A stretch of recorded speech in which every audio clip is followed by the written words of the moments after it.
जय हिंद दोस्तों, आप सभी का आपके अपने YouTube चैनल पे स्वागत है। आज के इस वीडियो में हम गोलीय पृष्ठ से अपवर्तन जो कि हमारा अवतल पृष्ठ होगा उस पर हम गोलीय पृष्ठ से अपवर्तन का सूत्र निर्मित करेंगे जो कि आगामी बोर्ड परीक्षा के दृष्टिकोण से बहुत ही महत्वपूर्ण है। पिछले वीडियो में मैंने उत्तल पृष्ठ से अपवर्तन का सूत्र निर्मित किया था। यदि आप उसे न देखे हो तो जाकर उसको वीडियो को चैनल पे देख सकते हैं। इस वीडियो में हम लोग पढ़ेंगे गोलीय पृष्ठ से अपवर्तन का सूत्र का निगमन। पृष्ठ कौन सा होगा? हमारा अवतल पृष्ठ होगा। अवतल पृष्ठ आपको मालूम ही होगा, ऐसा पृष्ठ जो क्या हो, दबा हुआ हो, इस प्रकार से। ये आपका क्या है? एक अवतल पृष्ठ है। इसको नाम दे सकते हैं अवतल पृष्ठ। इसमें क्या करते हैं? इसमें हम पहले एक मुख्य अक्ष खींच लेते हैं। ये आपका क्या है? मुख्य अक्ष है। अब इसमें मान लीजिए इस पृष्ठ का कहीं पर क्या होगा, ये गोलीय पृष्ठ है तो इसका कहीं ना कहीं पर क्या होगा? केंद्र होगा। मान लीजिए इसका केंद्र यहाँ C पर स्थित है। कहाँ पर स्थित है? C पर स्थित है। अब इस पृष्ठ पर आप मान लीजिए किसी बिंदु O पर एक वस्तु स्थित है। बिंदु के आकार का क्या है? एक कोई वस्तु स्थित है जिससे चलने वाली प्रकाश की किरण इस प्रकार से इस बिंदु से क्या होंगी? दो प्रकाश किरणें चलेंगी, क्योंकि हमें इस वस्तु का प्रतिबिंब बनाना है तो इससे मान लेते हैं दो प्रकाश किरणें चलती हैं। एक प्रकाश किरण इस मुख्य अक्ष से होकर और इस गोलीय पृष्ठ के ध्रुव से होकर सीधे क्या होती है? निकल जाती है। और दूसरी जो किरण है वो क्या होती है? इस पृष्ठ पर आपतित होती है। किस पृष्ठ पर? इस गोलीय पृष्ठ पर क्या होती है? आपतित होती है। यह आपका जहां पर यह किरण आपतित होती है इसको हम बोलते हैं आपतन बिंदु। इसको क्या बोलते हैं? आपतन बिंदु। अब देखिए यहां से किरण क्या होगी? इस पृष्ठ पर आपतित होगी तो इस पृष्ठ में क्या होगा? अपवर्तन होगा। क्यों? क्योंकि माध्यम चेंज हो रहा है। ये जो आपका इधर का माध्यम है, ये माध्यम आपका वायु, या इसको आप बोल सकते हैं विरल माध्यम। क्या बोल सकते हैं? विरल माध्यम। इसका अपवर्तनांक है आपका n1। और ये जो आपका दूसरा माध्यम है ये मान लीजिए कांच का है और इसका माध्यम जो होगा वो क्या होगा? सघन माध्यम। क्या होगा? सघन माध्यम। इसका अपवर्तनांक मान लीजिए क्या है? n2 है। आई होप आपको इतना समझ में आया होगा। जब कोई प्रकाश की किरण विरल माध्यम से सघन माध्यम में प्रवेश करती है तो आपको मालूम होगा जो अपवर्तित किरण होती है वो अभिलंब की ओर झुक जाती है। कैसे? अगर ये किरण, इस किरण का अपवर्तन ना होता तो ये किरण सीधे ऐसे निकल जाती। यदि इस किरण का अपवर्तन ना होता तो ये सीधे किरण निकल जाती। लेकिन माध्यम चेंज हो रहा है तो माध्यम चेंज जैसे होगा तुरंत प्रकाश की किरण का अपवर्तन होगा। और अपवर्तन के पश्चात जब किरण विरल माध्यम से सघन माध्यम में प्रवेश करती है तो अभिलंब की तरफ झुक जाती है। यानी इस बिंदु पर आपको अभिलंब का काम है। अब अभिलंब कैसे पता करेंगे? अभिलंब को पता करने के लिए आपको मालूम होना चाहिए ये जो आपका C है, जब किसी वृत्त के क्या करते हैं केंद्र से उसके पृष्ठ पर जो हम रेखा खींचते हैं वो क्या होता है? उस पर अभिलंब होता है। यानी यदि इस पर हम क्या करें? एक रेखा खींच दें इस प्रकार,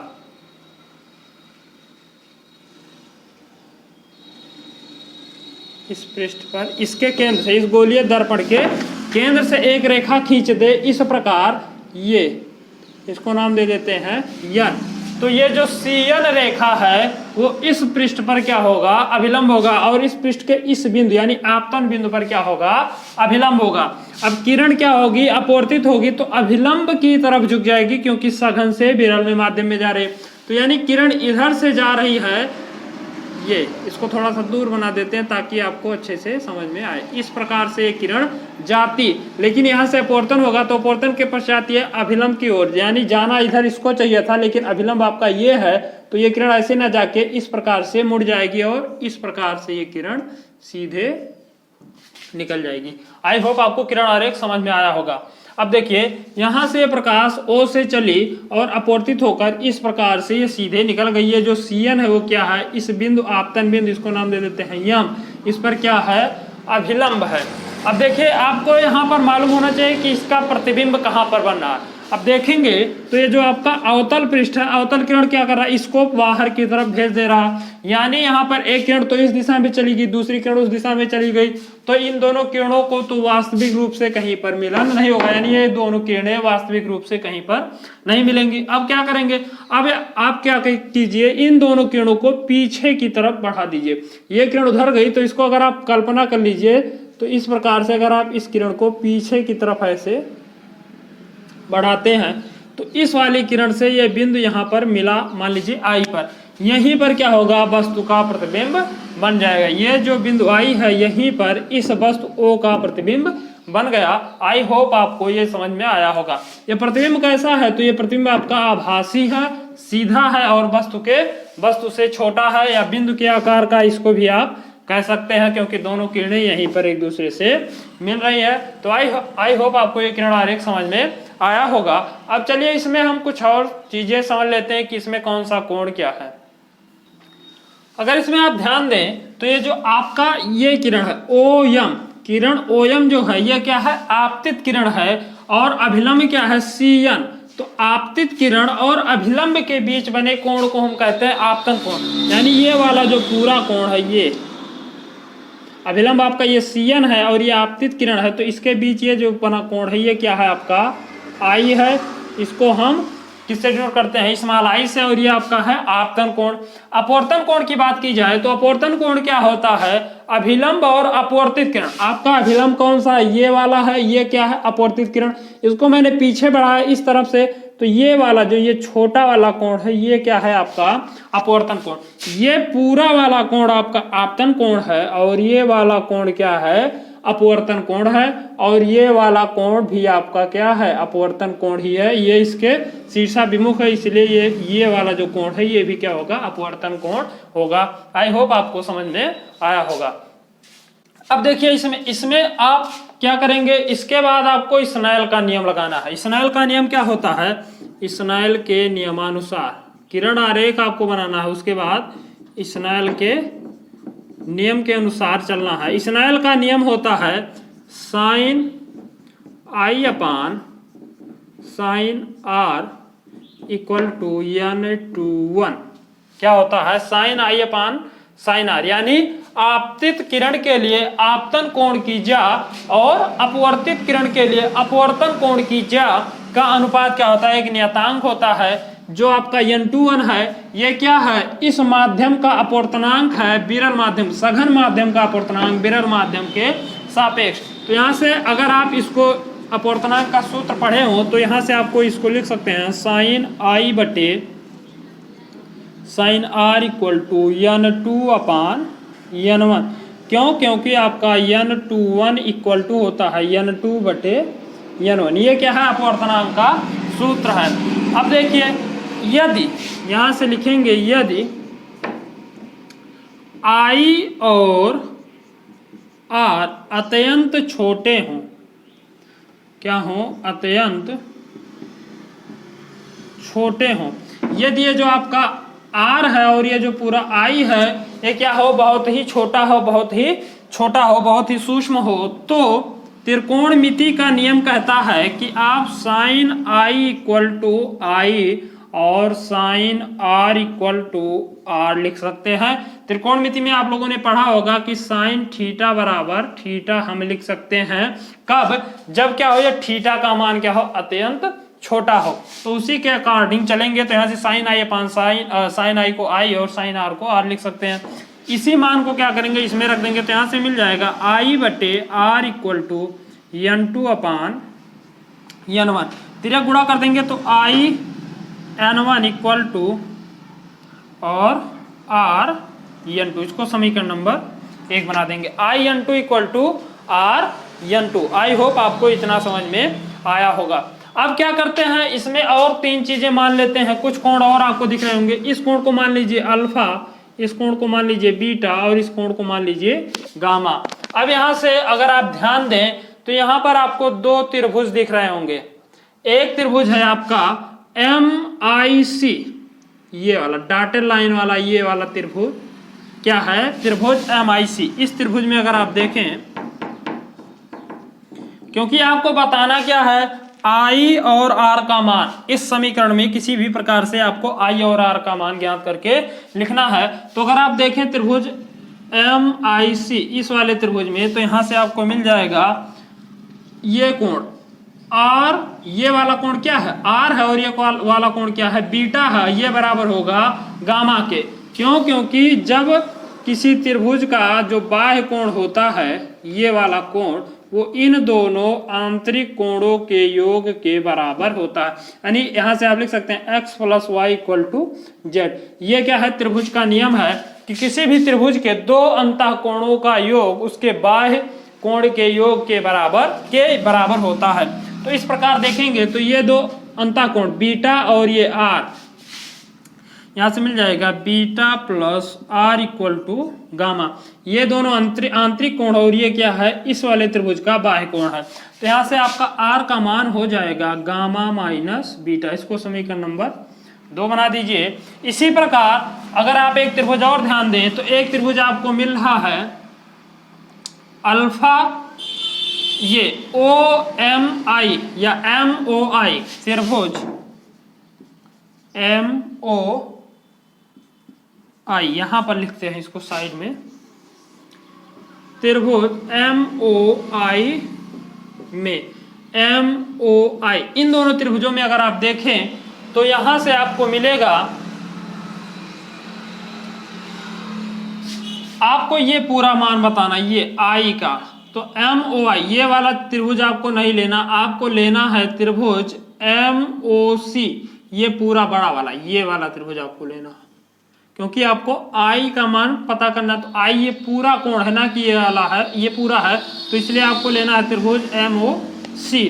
तो इसमें देखेंगे तो इसमें भी I + R, I + अल्फा क्या होगा, I + अल्फा, ये बराबर किसके होगा, गामा के।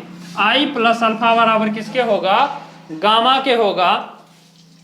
यहां से I का मान आपको मिल जाएगा गामा माइनस अल्फा। ये हो गया आपका समीकरण नंबर 2। अब समीकरण 1 में आप क्या करेंगे, 2 और 3, ये समीकरण आपका 3 है। तो समीकरण 1 में क्या करेंगे, अल्फा, ये I और R का मान, यानी आपतन कोण अपवर्तन कोण का मान रख देंगे। तो यहां से आप लिखेंगे समीकरण 1 में I और R का मान रखने पर रख दीजिए यहाँ पे। तो यहाँ से मिल जाएगा I के स्थान पे क्या हो जाएगा, gamma minus alpha, gamma minus alpha into N1 = यहाँ पर R है, R का मान है आपका gamma minus beta into N2। गुणा कर देंगे तो यहाँ से हो जाएगा N1 gamma minus N1 alpha = N2 gamma minus N2 beta. अब क्या करेंगे, यहाँ से यदि अल्फा बीटा अल्फा और ये गामा, अल्फा ये है आपका गामा अल्फा और गामा बीटा क्या हो, अत्यंत छोटे हो। यहाँ पे यदि आप लिखेंगे यदि अल्फा बीटा और गामा अत्यंत सूक्ष्म हो, यदि क्या हो, अल्फा बीटा और गामा, ये तीनों कोण अल्फा बीटा और गामा क्या है, अत्यंत सूक्ष्म, अत्यंत छोटे हैं, तो आप अल्फा को tan अल्फा, बीटा को tan बीटा और गामा को tan गामा लिख सकते हैं। क्योंकि ये क्या है, आपका त्रिकोणमितीय अनुपात का नियम है कि थीटा यदि बहुत छोटा है तो साइन थीटा को थीटा लिख सकते हैं, और थीटा को आप sine theta, cos theta, tan theta भी आप लिख सकते हैं, त्रिकोणमिति का नियम है। इसी का मान क्या करेंगे, इसमें रख देंगे। तो यहाँ से आपको मिल जाएगा N1 tan gamma minus N1 tan alpha बराबर N2 tan gamma minus N2 tan beta. आई होप आपको समझ में आया होगा। अब क्या करेंगे, इस किरण आरेख के द्वारा tan alpha, tan gamma, tan alpha, tan gamma और tan बीटा का मान निकालेंगे। यदि आप tan अल्फा का मान ये गामा का मान देखें तो tan गामा, गामा आपका ये है, यहाँ से क्या करते हैं, एक हम रचना कर देते हैं इस प्रकार से। ये मान लीजिए आपका है n, क्या है, यन। तो यहां से अगर आप गामा का मान देखें तो इसके थीटा के सामने की भुजा क्या होती है, लंब होती है। तो यहां से n1 into mn tan theta बराबर क्या होता है, लंब बटे आधार। तो लंब आपका हो गया mn, आधार हो गया cn, ये हो गया माइनस n1 tan अल्फा का मान देखिए तो tan अल्फा ये है, तो यहां से ये mn क्या है, उसका लंब है, बटे आधार क्या हो जाएगा o से n, क्योंकि थीटा पर आपका यहां से तो आधार o n बराबर n2 tan गामा का मान हमने निकाला है mn बटे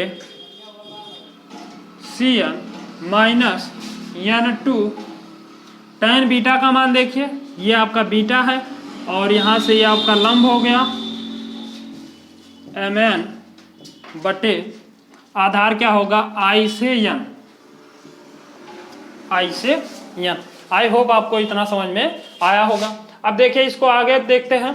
आगे अगर आप देखें तो इसमें देखिएगा तो यम सभी में क्या है, कॉमन है, कॉमन लेके उसको आप कैंसिल कर दीजिए। तो यहां से आपको आपके पास बचेगा n1 बटे cn माइनस n1 बटे o1 इक्वल टू n2 बटे cn माइनस n2 बटे in।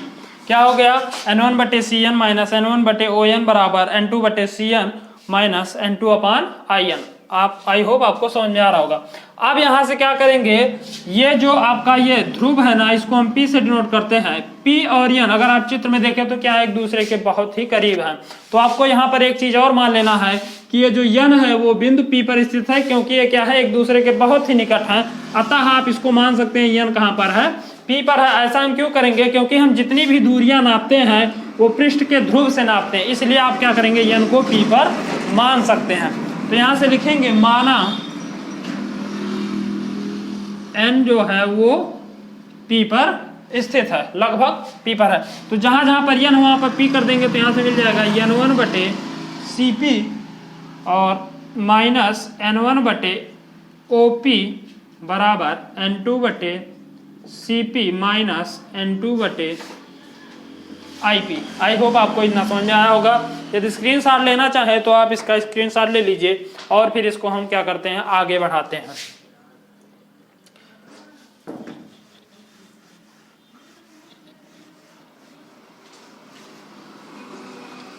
देखिए आगे इसको बढ़ाएंगे तो यहां से आपको क्या करना है। अब देखिए Cp क्या है, OP क्या है, Cp क्या है और IP क्या है। इस किरण आरेख से हम सभी दूरियों को चिन्ह परिपाटी के नियम के अकॉर्डिंग क्या करते हैं, ज्ञात करते हैं। तो यहां से लिखेंगे आप चित्रानुसार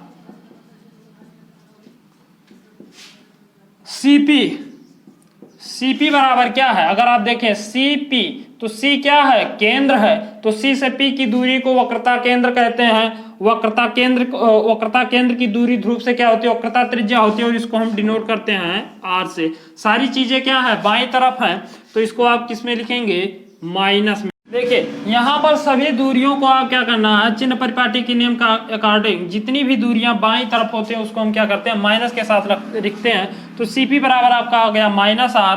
तो और OP आपको ज्ञात करना है, तो OP इक्वल टू आपका मिल जाएगा OP क्या है, यहाँ पर वस्तु स्थित है, तो वस्तु की दूरी को हम किससे डिनोट करते हैं, U से। तो यह आ जाएगा आपका माइनस U। माइनस क्यों आएगा, क्योंकि बाईं तरफ है। उसके बाद फिर आपका है Cp, तो Cp को हम माइनस R से डिनोट करते हैं। फिर है IP, I से P की दूरी, I क्या आपका प्रतिबिंब है, लास्ट प्रतिबिंब है, तो प्रतिबिंब से इसकी दूरी को हम V से डिनोट करते हैं। तो यहाँ से IP बराबर क्या हो जाएगा, माइनस में V, क्योंकि ये क्या है, इसी तरफ बना हुआ है। आई होप आपको समझ में आ रहा होगा। अब इन्हीं सब मानों को क्या करेंगे, हम इस समीकरण में रख देंगे। इसको आप समीकरण नंबर 4 भी बना सकते हैं। समीकरण 4 से अगर आप देखिए तो क्या है, n1 बटे Cp के स्थान पे आप माइनस R रख देंगे, माइनस n1 बटे OP है, OP को हम माइनस U से डिनोट करते हैं, बराबर n2 बटे Cp को हम माइनस R और फिर क्या है, माइनस n2 बटे IP को हम माइनस V से। तो ये क्या हो जाएगा, इसको ये दोनों क्या हो जाएंगे, प्लस में हो जाएंगे। तो यहाँ से हो जाएगा आपका n1 upon U minus n1 upon R equal to ये दोनों हो जाएगा प्लस में, तो N2/V और माइनस N2/R, ये दोनों क्या हो जाएंगे, प्लस में हो जाएंगे। आई होप आपको इतना समझ में आया होगा। देखिए क्या करेंगे, R वाले को एक तरफ और UV को क्या करते हैं, एक तरफ कर लेते हैं। तो R वाला इधर लाएंगे तो ये हो जाएगा इधर माइनस में, इधर आएगा प्लस में हो जाएगा। तो यहाँ से बचेगा N2/R माइनस N1/R। ये ऑलरेडी माइनस में, इधर माइनस है तो इधर आएगा प्लस हो जाएगा, बराबर N2/V। ये इधर प्लस में है, इधर आएगा तो माइनस में हो जाएगा N1/U। या दोनों देखेंगे तो हर समान है, तो इसको आप लिख सकते हैं N2 minus N1/R equal to N2/V minus N1/U।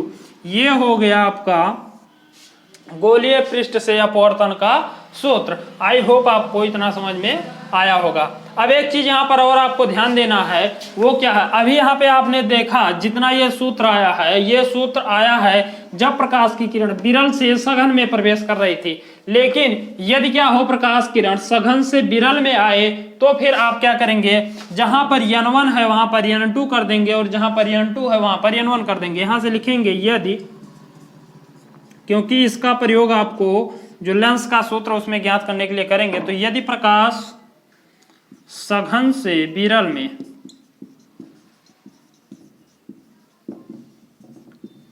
जाए तो ये प्रकाश की किरण विरल से सघन में जा रही थी, लेकिन दूसरा कंडीशन क्या है, प्रकाश किरण सघन से विरल में आए तो ये सूत्र क्या होगा, जहां पर N2 वहां पर N1 हो जाएगा। तो N1 minus N2/R equal to N1/V minus N2/U। तब क्या करेंगे, हम इस सूत्र का उपयोग करेंगे और यही दोनों सूत्र क्या है आपकी परीक्षा के लिए बहुत ही महत्वपूर्ण है। और ये दोनों आपको काफी ज्यादा महत्वपूर्ण कॉम्पिटिशन ये परीक्षाओं में पूछा भी गया है। इन दोनों को आप क्या कीजिएगा, स्क्रीनशॉट ले लीजिए। और यदि आपको कोई समस्या हो तो कमेंट बॉक्स में हमें जरूर बताएं। मिलते हैं अगले वीडियो में अगले टॉपिक के साथ, तब तक के लिए जय हिंद।